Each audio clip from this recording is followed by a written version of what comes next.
오늘은 이제 마가복음 1장 말씀을 계속해서 이어서 살펴봅니다. 설교를 이렇게 본문을 이어서 설교하다 보면 약간 지루하게 느껴질 수도 있어요. 뭘 이렇게 또 자세하게 설교하나? 빨리빨리 진도가 안 나갈까? 도대체 마가복음 언제 끝내려고? 이렇게 될 수 있는데, 오늘 1장은 예수님이 사역을 시작하신 예수님의 공생애의 가장 기초가 되는 부분들이기 때문에 그 예수님이 어떤 사역을 하셨는지 우리가 그 기초를 봐야 이후에 나중에 예수님이 행하시는 사역이나 여러 가지 말씀들을 충분히 이해할 수 있는 그런 기초가 되리라고 생각을 합니다. 그래서 마가는 다른 복음서와는 다르게 굉장히 압축적으로 예수님의 행적과 말씀을 여러분 기록을 해놓았는데, 그래서 1장을 시작하자마자 예수님이 공생의 사역을 하신 것이 차례대로 다 나타나 있죠. 예수님은 공생애를 시작하시면서 하나님의 복음과 하나님 나라를 선포하시면서 시작을 하셨습니다. 그리고 나서 여러분 우리가 지난번에 살펴본 것처럼 예수님의 그 세 가지 사역이 1장 안에 차례대로 다 나타나는 걸 볼 수가 있어요. 예수님의 세 가지 사역이 뭐라 그랬습니까? 첫 번째는 방금 했잖아요. 선포하는 사역. 하나님의 나라를, 하나님의 복음을 선포하셨어요. 설교도 일종의 선포입니다, 여러분. 그래서 하나님의 말씀을, 하나님 나라를 세상 사람들 가운데 유대인들에게 선포하시는 거예요. 하나님 나라가 가까이 왔다. 결국 하나님 나라는 뭡니까? 하나님 자신이시고 구원자로 이 땅에 오신 예수 그리스도가 이 땅에 오셨기 때문에 하나님 나라가 임한 것입니다, 여러분. 우리가 예수를 믿을 때 우리 안에 하나님 나라가 임하는 것입니다. 그 하나님 나라가 임했다는 것을 선포하시는 거예요. 그래서 첫 번째가 뭐라고요? 선포하는 사역. 두 번째는 뭐라고요? 그렇죠. 가르치시는 사역이죠. 그래서 그 하나님 나라를 선포하신 후에 바로 누구를 부르셨어요? 누구를 택하셨어요? 그렇죠. 어부였던 제자들을 먼저 부르시고 그 제자들을 통해서 하나님의 나라를, 하나님의 복음을 그들에게 맡겨주신 것입니다. 그래서 오늘 우리도 예수님께서 이 시대에 우리를 부르신 주님의 제자들이라는 걸 여러분 믿으시기 바랍니다.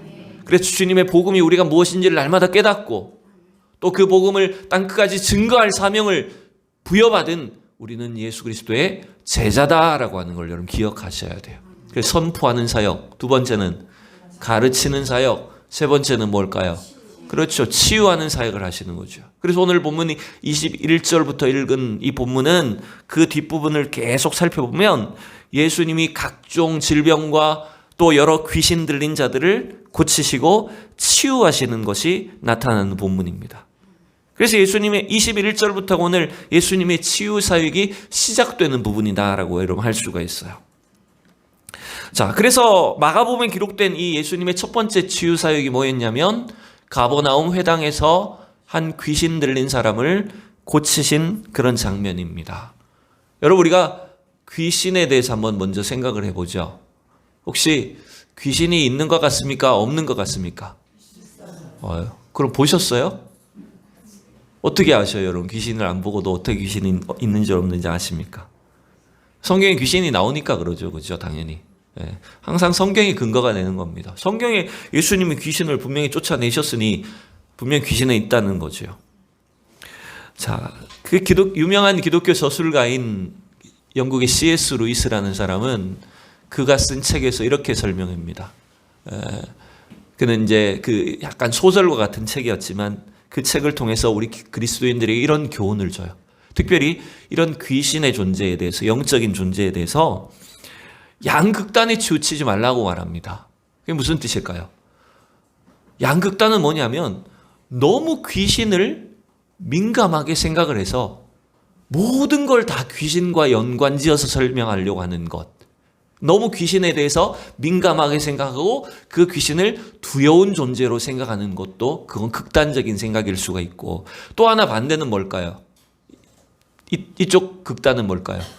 귀신은 없다라고 생각하는 것도 반대쪽 극단이 될 수 있다는 거예요. 이쪽 양쪽 극단에 치우치지 않는 게 좋다고 말을 하는 겁니다. 여러분 너무 귀신에 대해서 신경 쓰고 두려워하게 되면 어떻게 될까요? 우리가 겪는 모든 일들을 다 사람들이 자꾸 뭐하고 연관지을까요? 네. 이거 귀신 때문에 이렇게 됐다. 네. 무슨 사고만 한번 일어나도, 저희 장모님 그런 얘기 하더라고요. 어떤 동네를 지나가는데 도로에 그 동네는 계속 사고가 난대. 그러면 이 안 믿는 사람들 같은 경우에, 이 믿음이 약한 분들 같은 경우에 어떻게 생각할까요? 거기에 거기 무슨 귀신이 있나 보다. 굿을 한번 해야 되는데. 뭔가 모든 일들을 다 귀신과 연관지어 생각하는 거예요. 오늘 갑자기 아침에 일어났더니 허리가 이상하네. 그럼 이게 또 귀신이 붙었나? 전부 다 이렇게 귀신하고 연관지어 생각하는 거예요. 여러분, 이건 극단적인 오해에, 잘못에 빠지기가 쉽다는 것입니다. 그러나 또 반대로 너무 우리가 귀신의 존재에 대해서, 그 세력에 대해서 무지하거나 그것을 의식하지 않는 것도 좋지 않다라는 것입니다. 여러분, 왜냐하면 우리가 하나님의 이 복음을, 하나님의 말씀을 증거하고 복음을 증거할 때, 영혼 구원의 역사를 일으키려고 할 때 항상 누가 방해할까요, 여러분? 사단 마귀가 방해하게 돼 있는 겁니다. 귀신의 장난질이 일어날 수 있는 겁니다. 그래서 복음의 현장에, 선교의 현장에 특별히 여러분, 이러한 우리가 영적으로 깨어있지 않으면, 그러한 영의 세력에 대해서 우리가 민감하지 않으면 안 된다라는 거예요. 그래서 늘 이 기도와 말씀으로 무장하고 나가야 된다는 것입니다. 왜? 그런 영적 대적들이 있기 때문이라는 거예요. 그래서 우리는 성경이 가르치는 이 말씀 안에서 이러한 사탄 마귀나 혹은 귀신들에 대해서 우리는 정확한 이해와 지식을 갖고 있을 필요가 있다는 것입니다. 그렇지 않으면 여러분, 뭔가 이상한 잘못된 귀신론에 빠지거나, 귀신론이라고 하는 것이 한국교회에 한창 막 이렇게 유행처럼 번졌던 시절이 있습니다. 쉽게 말하면 모든 걸 다 귀신과 연관 짓는 거예요. 그리고 그 잘못된 귀신론은 어떤 사상이냐면 우리 전통적인 동양의 귀신론이에요. 동양의 여러분, 귀신론은 뭡니까? 귀신은 어떤 존재라고 생각하는 겁니까? 우리 동양 사람들은요. 누가 귀신이 된 거예요? 그렇죠. 사람이 죽어가지고 좋은 곳에 못 들어가고 이 원한을 가진 채 막 구천을 떠돌아다니는 게 귀신이다. 그래서 우리의 조상 중에도 누가 귀신이 될 수도 있고 막 그렇게 생각하는 거잖아요. 그게 여러분 동양의 귀신론인 겁니다. 그러나 성경은 사람이 죽어서 귀신이 됐다고 가르쳐주지 않습니다. 이 귀신은 죽은 사람이 귀신이 되는 것이 아니라 사단 마귀의 졸개들인 거예요, 여러분. 그러나 영적 실체가 있겠죠. 영적 실체를 가지고 우리를 뭔가 지배하려고 하고 우리를 유혹하게 하고 공격하는 그런 실체가 있는 대상인 것은 귀신이 맞다는 것이죠. 자, 오늘 예수님께서 가버나움에서 행하신 첫 번째 치유사역, 첫 번째 이적은 바로 이 귀신을 쫓아내시는 일이었어요. 여러분 21절을 같이 한번 봅시다. 21절 2절을 같이 봅시다. 시작. 그들이 가버나움에 들어가니라. 예수께서 곧 안식일에 회당에 들어가 가르치심에. 여러분 이 단락이 21절로 이렇게 시작하죠. 예수님이 가버나움에 있는 한 회당에 들어가셔서 안식일 날 사람들을, 유대인들을 가르치셨다라고 시작합니다. 여러분 이 가버나움은 갈릴리 유역에 있는, 갈릴리 해변가에 있는 한 동네 중에 하나죠. 예수님이 주로 사역하셨던 동네가, 지역이 갈릴리였고 그 중에 한 동네가 가버나움이라는 곳이었습니다. 여러분 이 가버나움이라는 곳은 그 이름의 뜻이 뭐냐면 위로의 동네, 이런 뜻을 갖고 있어요. 여러분 구약 성경에 보면 소선지서의 선지자 중에 나훔이라고 하는 선지자 있죠. 기억나시죠? 그 나훔이라고 하는 이름의 뜻이 뭐냐면 위로라는 뜻입니다. 그 가버나움의 나움과 나움은 같은 말이에요. 그래서 이 가버나움이라는 동네는 위로의 동네, 뭔가 위로를 필요로 하는 곳이라는 거예요. 근데 왜 예수님이 하필 많은 동네들 중에서 갈릴리에 있는 가버나움에서 주로 사역을 하셨을까요? 이건 여러분, 예수님은 구약 성경의 말씀을 다 실현시키시려고 오신 분이기 때문에요. 이사야 선지자는 이사야 40장에서 뭐라고 말하냐면 위로하라, 내 백성을 위로하라, 이렇게 말합니다.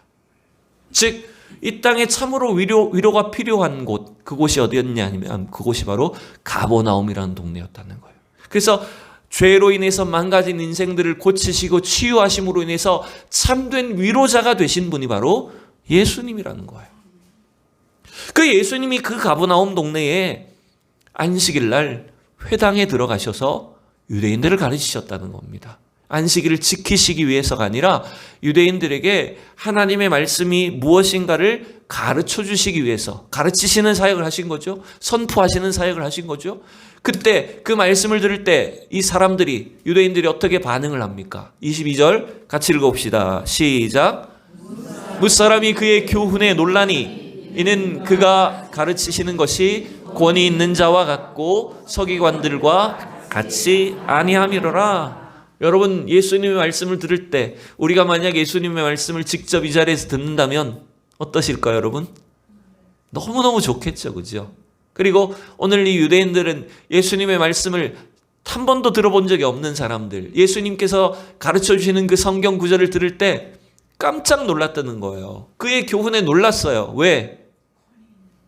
놀랍게도 예수님의 권위가 달랐다는 거예요.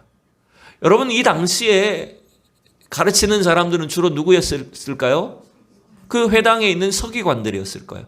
그들은 맨날 말씀을, 율법을 연구하는 사람들. 제가 이스라엘에 가보니까요, 그 통곡의 벽 앞에 가면 이스라엘 사람들은요, 아침에 해가 떠오르기 전에 한쪽은 남자들, 한쪽은 여자들이 머리에 이렇게 탁 덮고 쓰고 나와가지고 그 새벽부터 여러분 나와가지고 벽에 붙어갖고 이렇게 기도하고 자기들끼리 3, 3, 5 둘러 서갖고 계속 토라, 율법을 막 연구하는 거예요. 깜짝 놀랐어요. 그게 누가 시켜서 하는 게 아니에요. 그게 그들의 일상이에요. 그 사람들은 자기들이 알고 있는 성경 지식, 자기들이 지키고 있는 이 율법에 대해서 굉장한 자부심을 갖고 있었어요. 근데 그게 뭐가 문제일까요? 나는 이렇게 율법을 잘 지키고 율법을 많이 아는데 딴 사람들은 어떻다는 걸까요? 아이, 저 사람들은 하나님의 말씀도 모르고 율법도 지키지도 않고 엉망으로 사네. 그래서 이들의 목적은 뭐였냐면 자신들의 권위와 권세를 높이는 것에 목적이 있었어요. 여러분, 예수님은 하나님의 그 권위를 가지신 분이에요. 하늘과 땅의 모든 권세를 가지신 분이 예수님이십니다. 맞지요? 그러나 예수님 오히려 자기를 어떻게 하셨어요? 마가복음이 가르치는 것처럼 자신을 종으로 낮추셨어요. 여러분, 여기에 권위가 있었던 겁니다. 여러분, 이 세상 권세와 권력은 어떤 목적을 갖고 있을까요? 어떻게 해서든 남들 위해 군림하고 나의 권력으로 사람들을 지배하고 억압해서 내가 나 자신을 높이는 것에 목적이 있는 것이었어요. 근데 여러분, 세상은 오히려 거기에 권위를 인정해 주지 않습니다. 그러나 예수님은 어떻게 자신의 권위를 높이셨어요? 오히려 자기를 낮추심으로, 그리고 그 말씀의 능력을 통해서 사람들에게 권위를 드러내셨던 거예요. 그래서 이 예수님의 말씀을 들을 때 사람들이 예수님께 복종하고 순종하게 되는 거예요. 여러분, 이 시대는 권위가 무너진 시대라고 하죠. 아버지의 권위가 무너지고 가장의 권위가 무너지고 혹은 가정이라고 하는 공동체의 권위가 무너지는 시대에 살고 있어요. 목회자와 교회의 권위가 무너지는 이 시대에 살고 있어요, 여러분. 여러분, 이때 우리가 어떻게 하면 이 세상 속에서 하나님의 그 말씀의 권세와 권위를 드러낼 것인가를 여러분 기억하셔야 됩니다. 그러려면 예수님처럼 해야 되는 거예요. 내가 나를 높이기 위해서가 아닙니다. 오히려 우리가 스스로를 낮추고 우리가 하나님의 말씀의 원리대로 이 땅을 살아갈 때 여러분, 그 말씀을 통해서 하나님의 권세와 권위가 나타나게 될 줄로 믿습니다. 아버지의 권위가 세워지고 크리스천들의 권위가 나타나고 우리의 어떤 삶의 세상적인 실력이 아니라 우리 삶을 통한 말씀의 실력이 드러나는 우리 성도들이 다 될 수 있기를 축복합니다. 그래서 사람들이 그 예수님의 교훈에 깜짝 놀라고 예수님의 권위 앞에 스스로 굴복하고 복종하는 이런 일이 시작되었다고 말씀하고 있는 거예요. 자, 그런데 여러분, 그 예수님의 말씀 앞에 또 누가 방언을 합니까? 오늘 23절에 보니까. 그렇죠. 마침 거기에 누가 있었어요? 그렇죠. 이 회당 안에 더러운 귀신 들린 사람이 있었다라고 말하고 있어요. 이 사람이 예수님의 말씀 앞에, 예수님의 임재 앞에 소리를 지르고 반응을 하는 걸 여러분 볼 수 있습니다. 이 또한 예수님께 이 사람이 깜짝 놀랐다는 거지요. 자, 그래서 23절 우리 24절을 같이 읽어봅시다. 시작. 나사렛 예수여, 우리가 당신과 무슨 상관이 있나이까? 우리를 멸하려 왔나이까? 나는 당신이 누구인 줄 아노니 하나님의 거룩한 자니이다. 아멘이 나오죠, 그죠? 자동적으로 아멘이 나와요. 왜냐하면 이 말이 틀린 말입니까? 맞는 말입니까? 그렇죠. 맞는 말처럼 느껴지니까, 맞는 말이니까 우리는 당연히 이 사람의 말이, 이 귀신의 말에 아멘으로 반응을 했어요, 여러분들이. 근데 여러분 가만히 더 집중해 생각해 봅시다. 지금 이렇게 예수님 앞에 반응하는, 또 예수님 앞에 이 말을 하는 사람은, 이 말은 이 사람의 말입니까? 귀신 들린 사람의 말입니까? 아니면 그 사람 안에 있는 귀신의 말입니까? 그렇죠? 이 사람의 말이 아니에요. 이 사람 안에 있는 귀신의 말이에요. 왜 그걸 알 수 있습니까? 24절 보니까 분명히 한 사람인데 자기를 뭐라고 말해요? 우리가 당신과 무슨 상관이 있어서 우리를 멸하러 왔나이까? 자기를 뭐라고 말해요? 우리라고 말해요. 그러면 우리가 충분히 유추할 수 있겠죠. 이 한 사람 안에 귀신이, 그렇죠, 최소한 여러 마리의, 어떤 여러 숫자의 귀신이 들어있다는 거예요. 그래서 우리가 그 무덤가에 있던 흉악한 또 귀신 들린 사람 안에 귀신이 얼마나 있었어요? 군대 귀신이 있었잖아요. 여러분, 군대는, 거기서 이 군대는 로마 군사 조직의 군단을 말하는 겁니다. 스타디온이라는 단어는요, 일개 군단이에요. 일개 군단은 여러분 최소한 6천 명입니다. 그 정도의 귀신이 들어갈 수 있었다는 거예요. 그러니까 이 한 사람 안에도 지금 어마어마한 숫자의 이 흉악한 귀신이 이 사람을 지금 사로잡고 있었고 지배하고 있었던 거예요. 그래서 이 귀신은 자기들을 찾아온 이 회당에 들어와 있는 예수님이 누구인지를 알았을까요? 몰랐을까요? 안 거죠. 이때 우리가 뭐라고 말합니까? 귀신같이 알았다고 말하는 거죠. 그죠? 근데 여러분, 이 귀신같이 예수님을 알아보는데 나사렛 예수여라고 예수님이 어디 출신인지도 알고 있고, 심지어는 당신이 누구인지를 우리가 압니다. 당신은 하나님의 거룩한 자입니다 라고 하는 식으로 뭔가 정답까지 맞추고 있으니 이 귀신이 진짜 귀신같이 예수님을 알아봤구나. 예수님을 높여드리고 인정했구나. 우리가 이렇게 해석할 수밖에 없는 거예요, 여러분. 근데 여러분, 이 귀신의 말이 진짜 예수님을 안 걸까요? 진짜 예수님을 알고 예수님의 권세와 권위를 인정하고 복종하는 것일까요? 그게 아니란 걸 우리가 일단 좀 생각해 봐야 됩니다. 지금 이 귀신은 예수님이 자기들을 쫓아낼까봐 걱정돼서 지금 미리 이렇게 한 말이지, 정말로 예수님의 그 위대하심과 주님의 높고 위대하심을 막 이렇게 찬양하고 하나님을 막 인정하는 것일까요? 그게 아닌 거예요. 여기에 속으면 안 된다는 거예요. 여러분, 우리가 물론 우리가 살아오는 환경 속에서 이런 사단마귀의 어떤 영적 대적들이나 귀신의 존재들이 대단히 신비적인 어떤 힘을 갖고 있는 것처럼 느껴질 때가 있어요. 그래서 우리는 뭐 그런 데 가본 적도 없지만 가끔 여러분 안 믿는 사람들이 무당을 찾아가면 신통한 무당들이 어떻게 해요? 신통한 무당들이 어떻게 합니까? 왜? 찾아온 사람의 막 무슨 삶을 다 아는 것처럼 막 맞추기도 하고 막 이렇게 합니다. 그러면 어떻게 돼요? 그러면 그렇게 맞춰버리면, 예, 오, 진짜 대단하다. 진짜 있나 보다. 무슨 신이 있나 보다. 이렇게 해서 굴복하게 되잖아요. 어떤 미국 관광객이 한국에 이제 관광을 하러 왔답니다. 근데 이 사람이 한국 드라마나 영화를 많이 봐가지고 사업가인데 한국에 대해서 정말 궁금해서 이렇게 관광을 왔는데, 이 사람이 궁금했던 것 중에 하나가 뭐가 있었냐면 무당이 궁금했대요.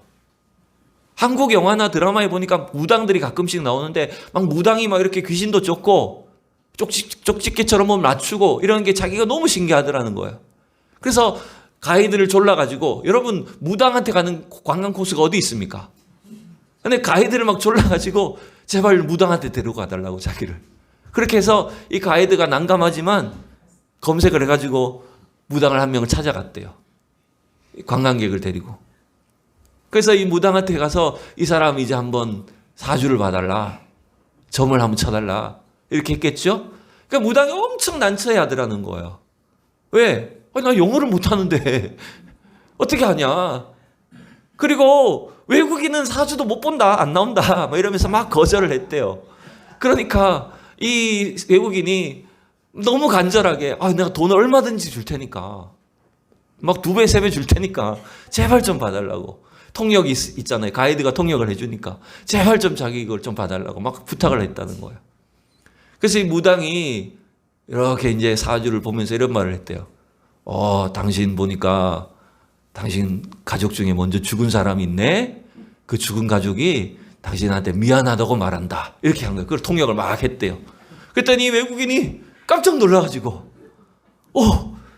난 내 몇 살 위에 형이 있는데, 형이 일찍 죽었는데, 그 형이 나를 엄청 괴롭혔다, 어릴 때. 그래서, 그 형이 진짜 나한테 이제 미안한가 보다. 이렇게 깜짝 놀랐다는 거예요. 그래서 그 다음에 또 이 외국인이 그것으로 그치지 않고 또 부탁을 하더래요. 그러면 그 형이 지금 나한테 뭐라고 하는지 좀 말해달라고. 네, 나한테 뭐라고 지금 미안하다고 말하는지 좀 제발 좀 얘기해달라고. 이렇게 무당이 난감한 거예요. 사실 무당이 여러분 알고 맞췄겠어요? 여러분 집에 가정에 안 죽은 사람이 있습니까? 다 있잖아요. 어느 집이든지. 가족 중에 안 죽은 사람 다 있잖아요. 그걸 그냥 대충 말했는데 이 사람이 너무 철석같이 믿은 거예요. 그래가지고 제발 뭐라고 말해달라고 하는지 얘기를 해달라 그러니까 이 무당이 너무 난처해가지고 막 아니야 이제 돈으로 줄 테니까 가라고 난 못한다고 이러면서 막 빠꾸 이렇게 했다는 거예요. 돈 가져가라고 빠꾸 이렇게 했다는 거예요. 그랬더니 이 사람이 그 말을 딱 듣고는 더 깜짝 놀라면서 그 형이 나한테 맨날 괴롭히면서 뻑큐 했다는 거예요. 맞다고. 우리 형이 맞다고. 빠꾸란 말을 듣고 설교 시간에 욕을 해서 죄송하지만 제가 엄청 웃었어요. 그 얘기를 듣고. 그렇게 이제 감탄을 하면서 무당이 맞췄다고 돌아갔다고 합니다, 여러분. 여러분 이 무당이 어떤 주술가가 있다고 했을 때 여러분 아무리 막 신비해 보이고 우리 삶에 우리 가정의 일을 다 맞추는 것처럼 보여도 여러분 그게 진짜일까요? 아닐까요? 아니에요, 여러분. 속지 말라는 거예요. 왜 그렇게 할까요? 실제로 어떤 신비적인 힘이나 능력이 있을 수도 있습니다. 그러나 왜 그걸 보여줄까요? 우리를 지배하기 위해서입니다. 우리를 그 귀신의 말에 사탄의 말에 굴복시켜서 자기 종이 되게 하려는 거예요. 여러분 이게 사단의 귀신의 아주 교묘한 속임수라는 거 우리가 기억해야 된다는 겁니다. 여러분 사탄의 무기가 뭐예요? 마귀의 무기가 뭐예요, 여러분? 거짓말이에요. 거짓말로 하나님의 말씀을 믿지 못하게 만들고 하나님을 의심하게 하고 그래서 결국 우리를 하나님을 믿지 못하도록 믿음에서 떠나도록 하게 만드는 것이 사탄의 거짓말이라는 겁니다, 여러분. 주님은 귀신이 아무리 바른 말을 하는 것처럼 보였어도 그것이 거짓인 줄 아실까요? 모를까요? 아시죠, 여러분? 아무리 사탄이 귀신이 예수님을 막 칭찬하는 것처럼 보여도 그 말이 가짜라는 걸 여러분 예수님은 아시는 거예요. 그래서 25절에 뭐라고 하십니까? 다 같이 시작. 예수께서 꾸짖어 이르시되 잠잠하고 그 사람에게서 나오라 하시니. 아멘. 여러분 예수님이 귀신에게 뭐라고 선포하셔요? 그 사람에게서 나오라. 여러분 잠잠하라는 것은 이건 굉장히 순화된 표현입니다. 꾸짖어서 잠잠하라는 것은 무슨 말일까요? 입 닥쳐 이런 말이에요, 여러분. 입 다물어라 이런 말이에요. 네가 하는 말은 전부 다 거짓말이야. 사탄은 물러가라라고 예수님께서 말씀하셨잖아요. 그래서 그 사람에게서 나오라라고 이렇게 단호하게 선포하시고 대적하시는 겁니다. 여러분 우리를 유혹하고 공격하는 이 세상에 수많은 대적들이 있을 수 있습니다. 사단 마귀가 이 귀신의 세력이 우리를 공격하고요. 또한 이 세상, 보이지 않는 이 세상 질서가 우리를 유혹합니다. 또한 우리의 옛사람, 우리 속에 남아있는 이 육적인 본성이 우리를 끊임없이 범죄하게 만듭니다. 그때 주로 우리가 해야 될 일들이 뭘까요? 그것은 대적하는 겁니다. 잠잠하라고 소리쳐야 된다는 거예요. 무당이 하는 일은 뭘까요, 여러분? 우리가 잘은 모르지만, 그 세계를 잘 알진 못하지만, 무당들이 구슬하면서 귀신을 쫓아내는 겁니까? 달래는 겁니까? 달래는 겁니다, 여러분. 무당들이 하는 일은 달래는 거예요. 막 같이 울어주고, 네가 옛날에 얼마나 그렇게 슬펐니? 얼마나 못 먹어가지고 배고팠지? 이러면서. 그거 그렇잖아요, 여러분. 상차려주고. 그거 달래주는 거예요. 쫓아내지 못한다는 겁니다. 그저 달랠 뿐이라는 거예요. 그러나 이 땅에 오신 하나님은, 예수님은 우리를 이 죄악 속에서, 그 귀신의 세력에서 건져주시기 위해서 어떻게 하십니까? 우리 같이 외칩시다. 잠잠하고, 더 큰 소리로 잠잠하고, 그 사람에게서 나오라. 네, 여러분, 사탄아 물러가라고 대적해야 되는 거예요. 여러분, 오늘도 우리가 이 땅을 살다 보면, 저도 마찬가지지만 이 일상 속에 우리가 당하는 유혹이 얼마나 많습니까? 그것 때문에 넘어질 때도 많죠? 하나님 말씀대로 살아야 되겠다고 해놓고도, 기도해놓고도 금방 좌절하고 넘어질 때가 얼마나 많습니까? 우리 속에 얼마나 많은 사탄의 속삭임이 있고 유혹이 있습니까? 그때마다 우리가 어떻게 해야 될까요? 여러분, 물러가라고 선포하셔야 되는 거예요. 잠잠하라고 여러분 외치십시오. 네 말은 가짜야. 너의 그 속삭임은 거짓말이야. 여러분, 단호하게 대적하는 성도들이 될 수 있기를 축복합니다. 또 하나, 여러분, 25절에서 우리가 주목해야 될 것이 있어요. 그것은 뭡니까? 예수님은 그 사람에게 소리치신 겁니까? 귀신에게 소리치신 겁니까? 그렇죠. 귀신에게 소리친 겁니다. 그래서 우리가 오해하지 말아야 될 것이 뭐냐면, 우리가 가끔 이런 일들이 있을 때 누군가로 이 귀신의 어떤 대적으로 인해서 우리가 상처를 받기도 하고 관계 속에 어려움을 겪을 때 사람을 자꾸 대적하게 되는 것이 있습니다. 여러분, 그 죄를 짓게 하고 또 악한 일을 하게 하는 것은 그 사람 안에 있을 수 있는 귀신의 세력이지 그 사람이 아니라는 것도 여러분 기억해야 된다는 겁니다. 그래서 여러분, 우리는 사람을 대적하는 게 아닙니다. 이 동성애자를 대적하는 게 아닙니다. 동성애를 일으키는 이 사회를 지배하고 있는 악한 영의 세력들을 우리가 대적해야 되는 것입니다, 여러분. 자, 그때 이 귀신이 이제 어떻게 반응합니까? 26절. 더러운 귀신이 그 사람에게 경련을 일으키고 큰 소리를 지르며 나오는지라. 네. 이게 무슨 천편일률적인 것은 아니겠지만, 여러분, 이건 뭘 말하냐면 귀신이 이제 항복하는 겁니다. 꼼짝 못하는 겁니다, 예수님 앞에. 여러분, 지금도 우리를 유혹하고 시험하고 공격하는 이 악한 사단 마귀의 대적이 있지만, 예수님의 그 말씀 앞에, 그 권세 있는 말씀 앞에 악한 영들이 다 물러가게 될 줄로 믿습니다. 자, 이렇게 되자 이제 어떻게 됩니까? 사람들의 반응을 이제 마지막 봅시다. 27절 8절 시작. 다 놀라 서로 물어 이르되 이는 어찌미냐? 권위 있는 새 교훈이로다. 더러운 귀신들에게 명한즉 순종하는도다 하더라. 예수의 소문이 곧 온 갈릴리 사방에 퍼지더라. 아멘. 여러분, 예수님의 말씀에 능력이 있습니다. 예수님의 권위는 말씀의 권위입니다, 여러분. 예수님의 말씀이 선포될 때 귀신이 쫓겨나는 것입니다. 여러분, 귀신은 우리 인간의 영혼과 생명을 빼앗고 사로잡고 있는 존재들입니다. 그러나 그 예수님의 말씀 앞에 그들은 쫓겨나게 되었고, 그제서야 사람들은 그냥 말로만 하는 말씀이 아니라 그 능력 앞에 예수님의 말씀을 인정하고 복종하는 그런 일들이 일어나게 되었습니다. 자, 그런데 여러분, 이걸로 끝일까요? 28절에 예수의 소문이 온 갈릴리 사방에 퍼지더라라고 했을 때 이제는 예수님에 대한 소문이 막 퍼져나갔을 거예요. 예수님의 인기가 엄청나게 올라갔을 거예요. 그럼 이게 예수님의 사역의 목표이실까요? 그게 아니라는 것도 우리가 기억해야 됩니다. 오히려 세상은 예수님에 대한 소문이 퍼져나갈 때 오히려 예수님을 더 비방합니다. 예수가 미쳤다거나 혹은 바알세부를 힘입어서 귀신의 힘을 입어서 귀신을 쫓아낸다라고 하면서 악한 소문을 퍼뜨리는 것입니다. 그러기에 예수님의 소문은 자기의 인기가 높아지는 게 아닙니다. 예수님이 점점점 사람들에게 유명해지는 것이 예수님의 목적이 아닙니다. 예수님의 사역의 목적은 죄인들을 구원하시는 것이었습니다. 그러기 위해서 우리가 어떻게 해야 될까요? 우리의 연약함과 우리의 죄인 된 것을 주님께 인정하고 주님을 의지해야 된다는 것입니다. 여러분, 그래서 오늘도 이 시대 속에 우리가 예수님의 말씀 앞에, 그 능력 앞에 우리 삶을 낮추고 복종하는 성도들이 되셔야 된다는 겁니다.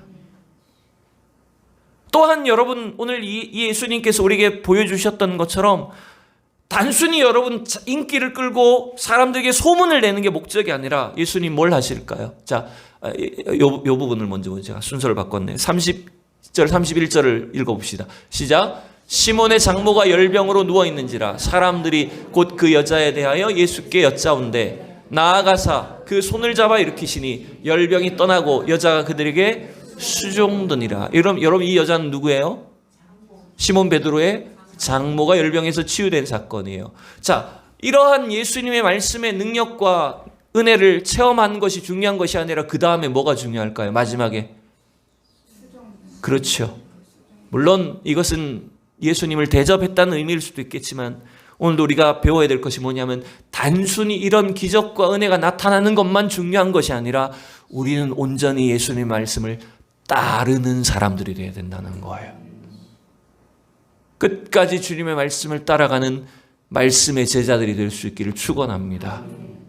또한 이 시대에도 그 말씀의 능력이 오늘 주의 이름을 부르며 선포하는 우리 성도들을 통해서 나타날 줄로 믿습니다. 그래 하려면 어떻게 해야 될까요? 예수님도 뭘 하셨을까요? 35절 시작. 새벽 아직도 밝기 전에 예수께서 일어나 나가 한적한 곳으로 가사 거기서 기도하시더니 여러분 예수님은 하나님이세요. 하늘과 땅의 모든 권세를 갖고 계신 분으로 오셨어요. 그분의 말씀 앞에 어떤 세력도 다 굴복하고 사단 마귀도 이기시는 분이십니다. 그런 예수님도 어떻게 하셨다고요? 그렇죠. 그 매일매일의 공생의 사역을 감당하시기 위해서 끝까지 주님의 뜻을 이루시기 위해서 날마다 따로 나가셔서 기도하는 시간을 기도로 하나님을 의지하고 기도로 하나님께 능력을 구하고 자기에게 이미 그 능력을 주셨지만 하나님 뜻을 끝까지 이룰 수 있도록 기도의 삶을 사셨던 거예요. 여러분 오늘 이 저녁도 특별히 이 10월을 마감하는 오늘 수요일입니다. 우리 성도들과 우리 교회와 가정에 우리가 겪고 있는 이 모든 어려운 문제들 속에 예수님의 말씀의 능력을 우리가 의지합시다. 오늘도 우리가 믿는 마음으로 주님을 의지할 때 하나님 주님께서 보여주셨던 그 엄청난 기적과 능력과 구원의 역사가 단순히 여러분 치유되는 것만 중요한 게 아니라 단순히 어떤 눈앞에 나타나는 결과만을 위해서가 아니에요. 구원을 위해서입니다.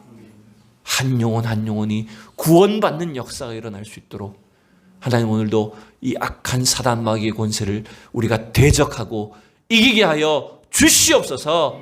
여러분 담대하게 기도하고 응답받는 우리 모두가 될 수 있기를 축원합니다.